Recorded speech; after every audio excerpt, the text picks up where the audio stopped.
Bonjour à tous, je suis Kylian Marlier, votre trader formateur. Bienvenue dans cette nouvelle vidéo dans laquelle je vais vous montrer comment dénicher une opportunité de trading, un signal de trading plus précisément. Je vais ici vous présenter deux graphiques, un en D1 pour que les gens qui font du swing trading puissent se reconnaître et un autre signal en H1 pour que les day traders et les gens qui font de l'intraday puissent se reconnaître. Donc je suis ici devant le GBP GPI en D1 comme je vous ai dit et l'objectif ça va être de reconnaître une opportunité. Pour avoir une opportunité il nous faut deux choses. Un, il nous faut un bon point d'entrée.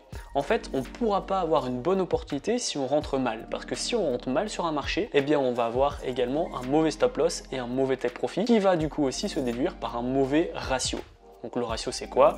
C'est ce qu'on va vouloir chercher en gain comparé à ce qu'on peut se permettre de perdre en perte. Si mon point d'entrée est mauvais, je ne vais pas avoir le choix de mettre un stop loss qui va être évidemment mauvais parce que si je le mets trop bas, il va me faire perdre trop d'argent.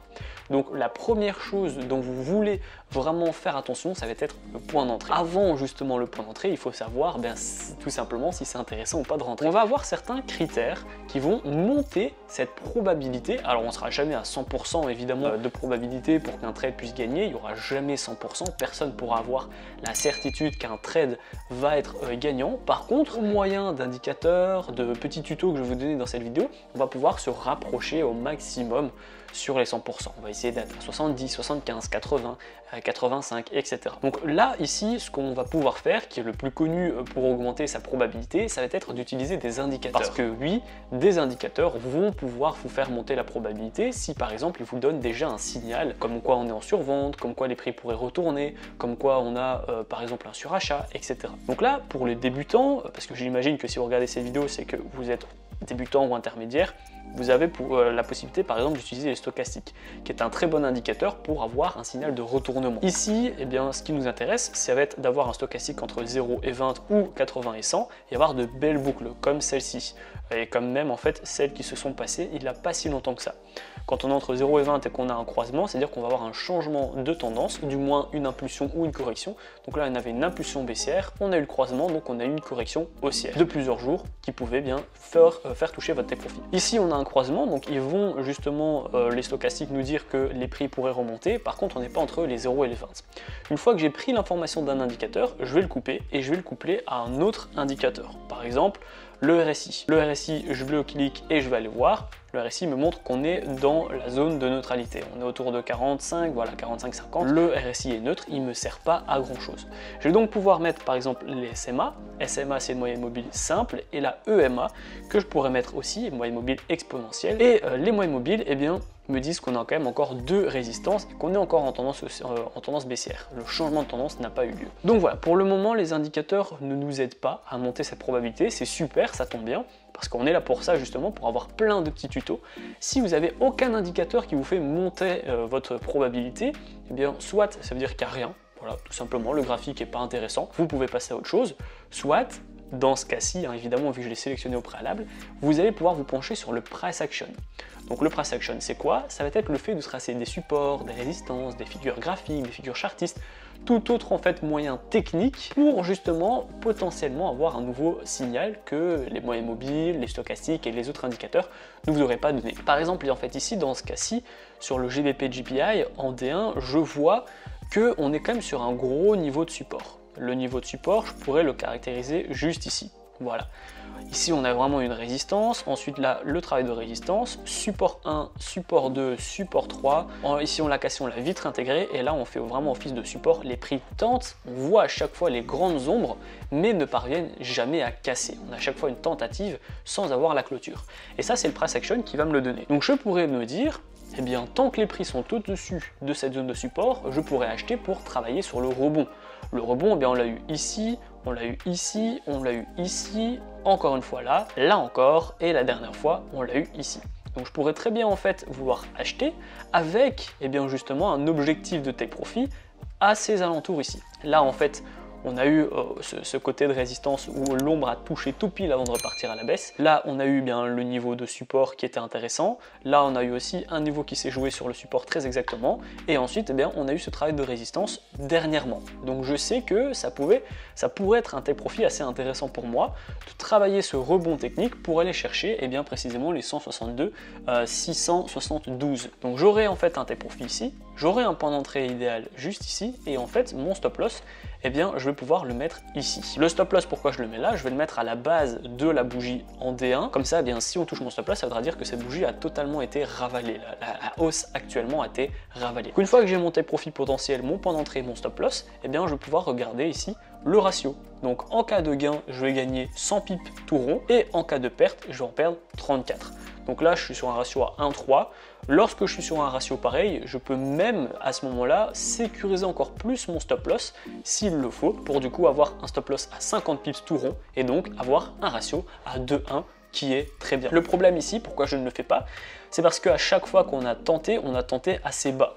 Donc que je le mette ici ou que je le mette ici, ça ne va pas vraiment me changer grand chose parce que je serai toujours du même avis sur mon analyse en cas de signal, en cas de stop loss touché. Et ça, c'est ce que je vous recommande.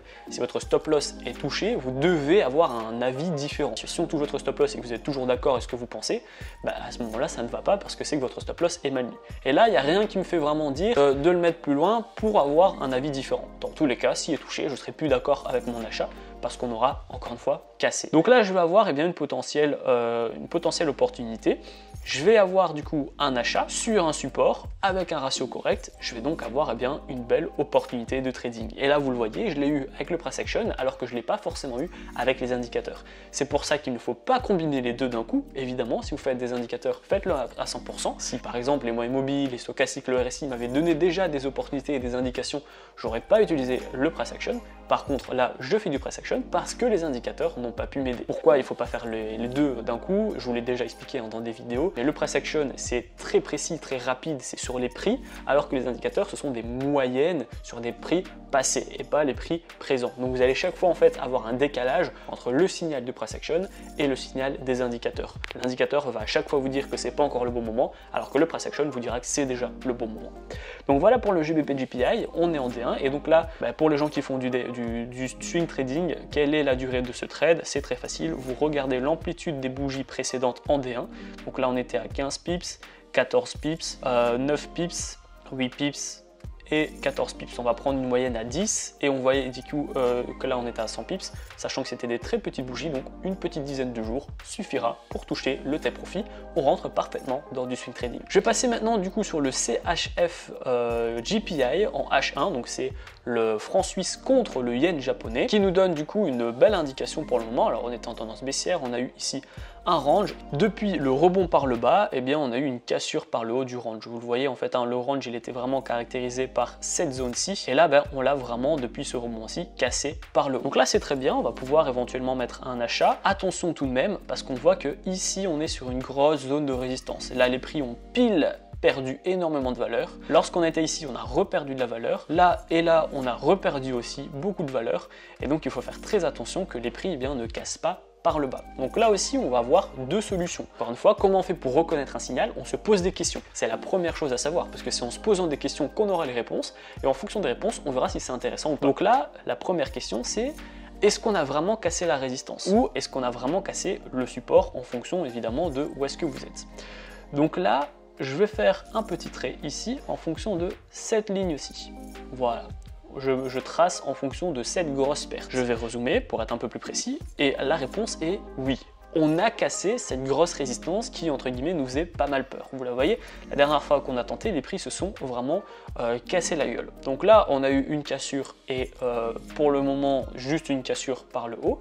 On n'a pas encore la clôture, donc c'est pas encore validé à 100%. Il faudra encore attendre la clôture de la bougie H1 pour vraiment se dire « Ok, on a percé par le haut ». Mais on va dire qu'on est quand même en très bonne voie. Ensuite, du coup, vient à l'esprit, vu qu'on l'a cassé, si on peut acheter. Pour savoir si c'est intéressant d'acheter, il faut savoir si on est suffisamment bas, parce qu'on veut toujours acheter bas et revendre haut. Donc on va voir si on est suffisamment bas, et pour avoir une référence, de se dire est-ce qu'on est bas ou est-ce qu'on est haut, parce qu'au final c'est assez large de dire ça, eh bien on va regarder les objectifs. Donc là par exemple, je vais avoir un objectif ici, voilà, ça c'est un objectif dans la zone de résistance. Je pourrais même avoir un objectif un peu plus rapide qui est ici en fait, parce que quand on l'a touché, on s'est vraiment cassé la figure. Donc ça c'est un objectif qui est assez atteignable, qui est cohérent en tout cas pour du day trading. Et du coup, est-ce que j'achète bas comparé à ce take profit? Eh bien oui. Donc je sais que c'est intéressant d'acheter parce que je vais avoir un bon point d'entrée avec un take profit qui est assez haut. Et du coup, vu que j'achète relativement bas, je vais pouvoir mettre un stop loss super intéressant sans perdre beaucoup d'argent. Je peux très bien mettre en fait un stop loss ici, super safe entre guillemets, mais qui du coup va pas avoir un ratio super bon. Enfin là on est sur 15 pips de perte pour 30 pips de hausse, donc on est sur un ratio de 2-1. C'est parfait, c'est très bien. Maintenant, ce qui vous permet en fait, et ce qui est intéressant d'attendre les clôtures, c'est que si vous attendez la clôture, vous pouvez mettre votre stop loss juste ici. Dans l'idée où si on touche son stop loss, eh bien ça voudra dire qu'on aura un ravalement de cette bougie haussière, plus une cassure par le bas de ce support qui est énorme, parce qu'avant ça faisait office de résistance énorme. Donc c'est intéressant d'avoir un stop loss là. Par contre, vous ne pouvez pas le mettre tout de suite parce qu'il faut attendre qu'on a une clôture. Mais à ce moment-là, vous avez 10 pips pour 30 pips de hausse, et donc vous avez un ratio à 3-1. Donc soit vous rentrez maintenant sur un ratio 2-1, soit vous attendez la clôture pour rentrer sur un ratio 3-1. Et là, eh bien justement, grâce aux questions et aux réponses que je me pose, eh bien ça m'amène à chaque fois vers un signal. Je regarde un peu le graphique, je regarde si on a cassé par le haut ou par le bas un point puissant, une résistance puissante, un support puissant. Et vu qu'on l'a cassé, eh bien je me dis ok, maintenant qu'on l'a cassé, quelle est la prochaine étape? Si elle est suffisamment lointaine entre guillemets, eh bien ça me permet de pouvoir acheter et d'avoir beaucoup de chemin. Si par contre, eh bien la prochaine résistance, j'invente, mais elle était ici, mon prochain objectif vraiment très difficile était là, eh bien alors c'était pas intéressant pour moi d'acheter parce qu'on avait déjà fait la moitié du chemin. Donc c'est toujours super important de regarder où vous en êtes par rapport à votre objectif potentiel. Maintenant ça c'est pas un objectif de day trading, on est vraiment sur de l'intraday très court-termiste. Donc là, sur le day trading, je vois qu'on a encore beaucoup de chemin à faire. Je suis sur un bon ratio. J'ai encore un achat qui peut être fait de manière basse. Donc je sais que je peux acheter bas avec un bon ratio et en tendance parce qu'on a cassé par le haut le range que je vous ai dit tout au début. Donc c'est assez facile pour dénicher des signaux. Après, qu'ils soient bons ou mauvais, ça relèvera de votre point d'entrée, de votre take profit, de votre stop loss, etc. Et pour savoir s'il y a possibilité de rentrer, eh bien posez-vous des questions, regardez ce qu'on a cassé par le haut ou par le bas, et ensuite aidez-vous des indicateurs si vous êtes un peu trop débutant. Si vous maîtrisez le price action, eh bien à ce moment-là, regardez directement où est-ce que vous pouvez rentrer. Donc voilà, la vidéo elle est terminée, j'espère qu'elle vous a plu. Dites-moi en commentaire quelle stratégie vous utilisez pour identifier des signaux de trading. Est-ce que ce sont les indicateurs qui vous aident ou alors est-ce que c'est via le price action? En attendant, n'oubliez pas que si vous avez encore des difficultés sur l'analyse technique, vous allez pouvoir cliquer dans la description, c'est le tout premier lien afin d'obtenir ma formation totalement gratuite pour faire vos premiers pas et vos premiers gains dans le monde du trading. On va voir ensemble comment créer un compte sur une plateforme ergonomique, je vais vous donner des stratégies, des indicateurs, ma stratégie qui m'a permis d'atteindre mes premiers 1000 € par mois en trading, et ensuite les take profits et les stop loss pour être un trader qui dure dans le temps. La vidéo est terminée, j'espère qu'elle vous a plu. Si c'est le cas, n'hésitez pas à la liker, à la partager et surtout abonnez-vous.